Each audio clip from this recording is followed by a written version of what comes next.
So did you ever do 40 days of Lent as a nihilist? I haven't. So this is I think Yet. this is going to be my one sort of, oh wait, no, I did. No, sorry. This was my first one. This was when I was like 16. Okay. So it's kind of right in the back of my head. So you were like an edgy 16-year-old nihilist, Yes, rather than the sort of matured, philosophically reflective nihilist. Yeah. I don't think I did it quite well. It was very, very difficult. Yeah. Because it's very difficult not to value lots of things. Yes. You kind of do it instinctively out of habit. Well, there's a question. Is there such thing as a nihilist? I think that with the kind of functional structure, you can say that there are such things as nihilists, as in nihilists kind of regarding X. I think that the idea of a practical total nihilist probably doesn't really exist. Because to be a nihilist about everything, like a nihilist, capital N nihilist, would be to think that nothing has value. Now, you've spoken about this in the video you made on nihilism, and you say like not even subjectively valuing things. Yes, I think that's an important difference, right? Because not believing something is objectively valuable and not subjectively valuing something are two different things. I can think, I could think, I recognize that like my family aren't objectively more valuable than other people, but that doesn't mean that I don't subjectively value them a lot more than... But can you be like a total nihilist about objective value? I mean, I sort of imagine a lot of people say to me, well, there can't be a nihilist because they wouldn't get out of bed in the morning. They wouldn't do anything. They'd starve to death because they wouldn't have the value of food. And I'm like, well, it would be like, I think a nihilist might be someone to whom is explained the biological... the biological basis of hunger, right? They feel hungry, and then someone comes along, some scientists, and they say, did you know the reason that you feel that is because X, Y, and Z? And they say, yeah, but I sort of still feel hungry. And although they recognize it's not some sort of, objective law of the universe that they ought to get food, they just have this preference, but they just recognize that like, there's no meaning in it. So they go and get the food and they do it because they want to, but they don't think they're doing anything grander than just fulfilling their appetite. That seems pretty nihilistic, right? And so for the person who says, well, yeah, I get out of bed in the morning, but that's because I was tired and wanted to stretch my legs. But there's no meaning behind it. And actually, I'm kind of puzzled by why my legs ache in the first place and why I have legs in the first place. That person still sounds to me like it would be appropriate to describe that person as a nihilist, even though they have those subjective preferences. I think that to a certain extent, this is where the division between kind of a practical and philosophical nihilist becomes very helpful, and also this functional structure becomes very, very helpful, because you can say, okay, what are they in fact motivated by, and what are they, even if they don't think those motivations are like justifiable, like what in fact compels them to action, and I think then you can say, okay, well, that person's not practically a total nihilist, but they are philosophically a total nihilist, right? There's a twinge of the nihilism about them, and it might still be very, very distressing. And I'm not suggesting that this definition is correct; it's just stipulated. And I think that it might help to carve the difference between two situations. I feel like a lot of discussions on nihilism do get hung up on this idea of, well, is that person really a nihilist, or are they just are they just a hedonist, or are they just an egoist, or are they just, really, really sad or grieving or depressed? And I think that this cashing out the practical nihilist in terms of, in fact behavior, and cashing out the philosophical nihilist in terms of abstract belief about what is a good reason for acting. Do you think those overlap in the sense that, it's been really popularized by Jordan Peterson of late. You say you believe one thing, but that's not how you behave. Yeah, I mean, I think I'm fascinated by this discussion about kind of different definitions of belief and pragmatic versus, that's kind of a pragmatic theory of belief. Yeah, right? yeah, it is. That you've got this kind of, well, you might say you believe this, but you don't act like it. And I actually think there's a perfectly fair intuition behind that, right? If I told you that there is a screen in front of us, but and I just kept asserting it, but I didn't behave like it was, like I moved my hands through where the screen would be. It's fair enough to say, well, come on, like, do you really believe that there's a screen there? Because, there's no behavior or expected observation implied by your statement there. Like, I don't believe that this microphone is working. Yes, yeah, exactly. But I'm going to keep talking into it, and I'm going to make sure that it's still in front of my face. And I'm going to move sort of around it. Yeah, and I think there's definitely something in the concept of belief that's really captured by that. I suppose, I think that there are two things. One is there's a kind of asymmetry, because a single set of behavior could imply any number of beliefs. So you kind of, I suppose, you have to whittle someone down over time to a series of possible belief sets they could hold.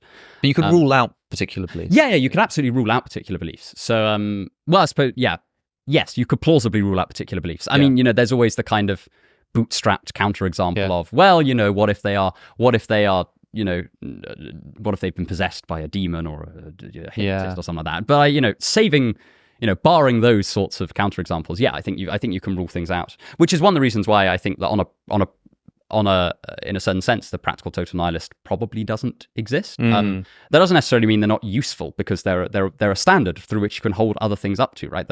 The closer someone is, because I think the other aspect of nihilism is that it's kind of scalar. Well, maybe not scalar, but it certainly comes in scales. But somebody can be more or less nihilistic about something. Sure.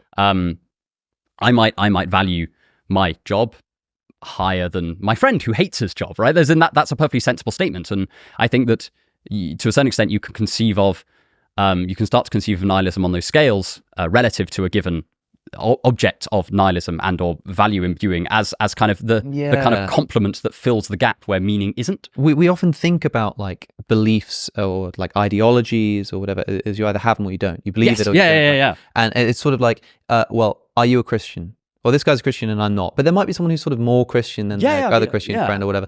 And so with nihilism, you might imagine like on one, and maybe both sides of the scale are actually impossible. So on one side of the scale, you have the person who is inert. They do not hunger. They do not have preferences. Well, they basically just become a rock. Yeah, I mean, presumably they can't even observe. They can't sort of, maybe they can observe. Well, as in like, but they'd have to be kind of, maybe this is metaphysically dubious. They'd have to be very mereological about it. Yeah, because there's a whole thing to say about whether value is embedded into observation, right? It's another thing Peterson talks about a lot, right? But like, you'd have to choose where to look. Why am I looking at you right now rather than sort of staring in the sky? Because I sort of value what you're giving me right now rather than what the ceiling is, right? And so, so that total nihilist is like a sort of unimaginable creature, right? But that's the side of the scale. The other side of the scale is perhaps equally unimaginable, that every single thing, everything is imbued with this like just fullest sense of meaning, like the position of your hands, like when you move one leg over the other and switch it, like when you sort of whatever it is you do, you put your keys in the ignition, like every single stage of that is like meaning all the way along, right? It kind of becomes a bit horseshoey, right? Because if you value everything, you sort of value everything as much the same, as everything else. You are still in this kind of just the same sort of I don't want to say hierarchical. That makes it seem a bit like, I don't know. Petersonian. As in, I mean, hierarchical is a good enough way to do it. But I just don't want to put words in Jordan Peterson's mouth that he hasn't said. Yeah. I think he might have said the word hierarchy a few times. But yeah, if I remember I know rightly, that he's very into. I just don't want to. I don't want to put this particular thought in his mouth if he hasn't said it. But this hierarchical, this you have the same problem of. Fundamentally, there are two options, and I can only do one of them because I've got a limited amount of time, and I'm limited by the crushing force of possibility becoming actual. So ultimately, I suppose they were kind of horseshoe round. But that is fascinating. Like, I want people to reflect on that for a second, right? Because what is it to value? Like I said a second ago, why am I looking at you instead of looking at the ceiling? Well, it's because you could say because I value what you're saying, but more specifically, it's because I value what you're saying more than I value putting my attention on anything else. So if I value nothing, then my eyes would be randomly fleeting around. But also if I valued everything, then my eyes would be fleeting around. And they do sort of come back together again. I haven't thought about this before, but this is really cool. So if the thing that matters is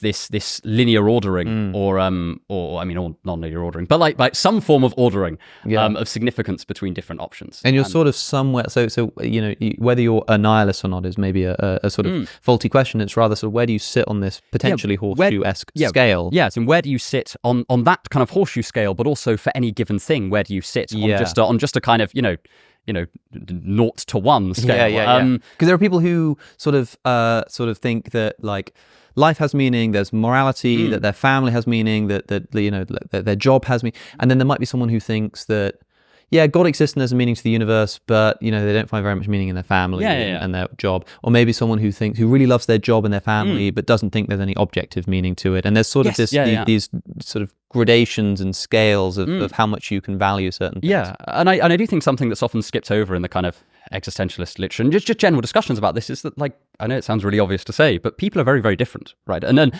different things will motivate different people on a practical level, but also different things will chime with people's philosophical intuitions very differently. And also, I sometimes think about, Kierkegaard saying, okay, we need to cultivate this faith in order to overcome. I don't think he uses the term nihilism, but effectively nihilism. Yeah. And then you've got Nietzsche saying, okay, well, some people will be able to overcome it through strength of will, and some people it will never even occur to them that nihilism is even an option because they're just of that constitution. And and I think, well, actually, there's nothing necessarily contradictory between those as long as they're not universalized. And so I think there's something worth considering there as well. I think that.